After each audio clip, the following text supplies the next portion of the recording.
El siguiente relato se llama El visitante tenebroso. Soy de Nuevo León, nací en Santiago, pero vivo en Monterrey. Vivo una vida ordinaria con un trabajo ordinario. Jamás he visto nada paranormal, y si lo viera quizá no sabría reconocerlo. El mundo va tan deprisa que muchas veces ni siquiera me detengo a observar las formas de las nubes en el cielo.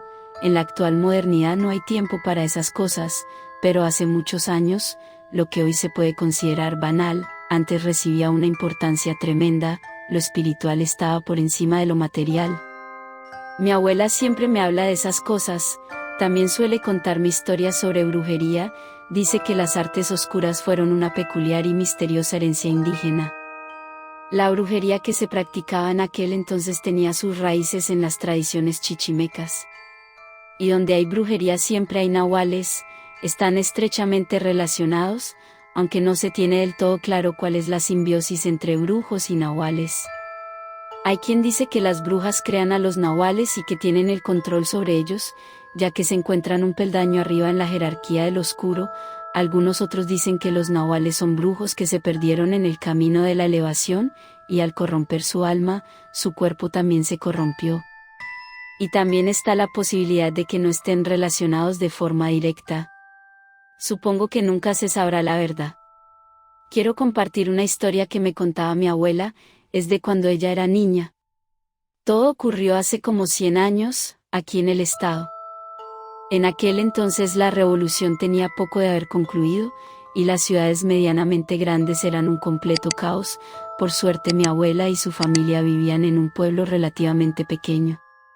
Una mañana mi abuela y toda su familia, padres y hermanos, fueron al panteón a dejar unas flores a un pariente.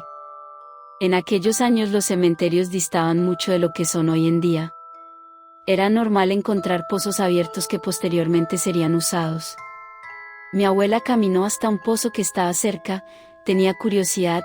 Al llegar y asomarse encontró el cadáver de un hombre. Gritó asustada. Su padre corrió a ver qué era lo que estaba pasando, y él también pudo ver el cuerpo. Por lo que se alcanzaron a ver, parecía que el hombre había sido ferozmente atacado por un animal. Tenía muchas mordidas y hasta le faltaba un brazo. El padre de mi abuela avisó al cuidador y luego se fueron del panteón. Aquella era una mañana cualquiera, con el cielo repleto de nubes que avisaban que se vendría un aguacero, normal tratándose del mes de agosto. Tenían la intención de ir a comprar algunas cosas, pero las primeras gotas que cayeron los hicieron cambiar de opinión y mejor volvieron a casa. En el trayecto se toparon con algunos vecinos.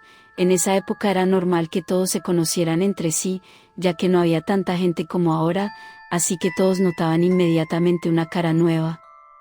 Ocurrió que doblando en una esquina mi abuela vio a un señor raro. Andaba todo mal vestido, sucio y con el cabello demasiado largo para un hombre de aquel entonces. La familia de mi abuela también lo notó, pero nadie dijo nada y continuaron su camino. Durante 2 semanas varia gente estuvo viendo al tipo extraño. Los que le pasaban lo suficientemente cerca decían que aquel hombre olía como a perro mojado. Era un olor tan penetrante que impregnaba la ropa de quien pasaba cerca de él. Ese olor se quedaba en las prendas por varios días. Una noche se escucharon terribles gritos. Una persona estaba pidiendo ser socorrida, pero todas las personas permanecieron dentro de sus casas. Ninguna puerta se abrió, nadie salió para ayudar. Por la mañana encontraron una persona muerta a mitad de la calle. Tenía varias mordidas, y estaba en medio de un charco de sangre. Le faltaba una pierna. Mi abuela y su familia no pudieron ignorar la clara similitud entre ese cuerpo y el que habían encontrado en el panteón varios días antes. Rápidamente se comenzaron a correr muchos rumores. Había personas que afirmaban haber visto una extraña criatura deambulando por las calles durante la madrugada. Se decían muchas cosas diferentes, pero había algunos datos que se repetían. Afirmaban que el ser tenía una cara horrorosa, que salían centellas de sus ojos, y que todas sus extremidades eran largas y delgadas. Lo cierto es que hasta ese punto ni mi abuela ni su familia habían visto nada que se pudiera catalogar como paranormal. Aún así, en una ocasión que viajaron a otra ciudad del estado para una reunión familiar, el padre de mi abuela le contó todas esas cosas curiosas a uno de sus hermanos que estaba en proceso de convertirse en clérigo. El tío de mi abuela se quedó tan intrigado que decidió solicitar un permiso para que le dejaran viajar con mi padre, al menos para bendecir la casa y librarla de todo posible mal. Consiguió el permiso y él viajó de regreso a la casa donde vivía mi abuela. Ella cuenta que fue un viaje muy agradable, pues ese tío era muy relajado. Total, llegaron de regreso a la casa, el tío bendijo todo el lugar y de paso fue a platicar con el párroco de ahí. Esa noche, mientras todos cenaban, escucharon extrañas cosas que provenían del terreno baldío que estaba detrás de la casa. Mi abuela y sus hermanos estaban asustados, el padre de mi abuela quiso salir a revisar, pero el tío no lo dejó, y mejor salió él. Nadie sabe qué fue exactamente lo que sucedió ahí, solo escucharon como el tío rezaba con desesperación, luego silencio absoluto. Debo decir que cuando mi abuela me dijo lo que encontraron afuera se le subió la presión. Me dijo que al salir encontraron muerto al tío, le habían arrancado la cabeza. Fue algo terrible para todos, se trató de mantener todo en secreto para evitar un escándalo, solo se involucró a aquellos que eran estrictamente necesarios, el cuerpo fue trasladado para que la iglesia se hiciera cargo a discreción y no dar pie a habladurías. Los días pasaron, debido al terrible suceso comenzaron a creer que un demonio se encontraba acechando el pueblo, un demonio con sed de sangre. Las noches posteriores se estuvieron escuchando extraños aullidos, mi abuela dice que no se trataba de coyotes, que, aunque el sonido era similar, tenía algo que no encajaba.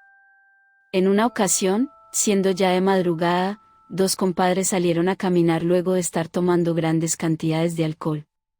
De pronto vieron un animal, parecía un oso, solo que estaba flaco, casi raquítico, esa criatura se abalanzó sobre uno de ellos, el otro corrió despavorido gritando por ayuda. Una familia lo dejó entrar a su casa, hasta lo ebrio se le había bajado el susto. El señor le pidió al hombre de la casa que salieran para ayudar a su compadre, pero se negó, solo le ofreció su arma por si quería salir solo. El señor salió con arma en mano, en el pueblo se escucharon 3 tiros, en la mañana había 2 hombres muertos, lo primero que se dijo fue que se habían matado entre ellos, pero ninguno tenía impactos de bala, y ambos tenían mordidas que les habían causado un sangrado masivo. Finalmente, mi abuela y su familia tuvieron el infortunio de ver a la bestia que había causado caos y la muerte de tantas personas. Ni siquiera ocurrió en la noche, fue temprano por la mañana, un domingo, algo iban a hacer, pero habían salido más temprano porque estaba nublado y no querían que les ganara la lluvia. Al salir de la casa pudieron ver a un ser bípedo, casi totalmente erguido, cubierto de un delgado y maltratado pelo de color gris, en efecto, parecía un oso, pero su rostro tenía algo de humano. No los atacó, solo cruzaron miradas, la bestia siguió su camino y la familia de mi abuela decidió regresar a la seguridad que les ofrecía el interior de la casa. Luego de unos meses ya nadie volvió a ver a la criatura, y, curiosamente, también desapareció el extraño sujeto que siempre andaba mal vestido y con el cabello largo. Entonces toda la gente, incluyendo al padre de mi abuela, comenzaron a sacar conjeturas, haciendo memoria, cada que había un ataque y alguien amanecía muerto, ese tipo no andaba por las calles, o al menos no se dejaba ver.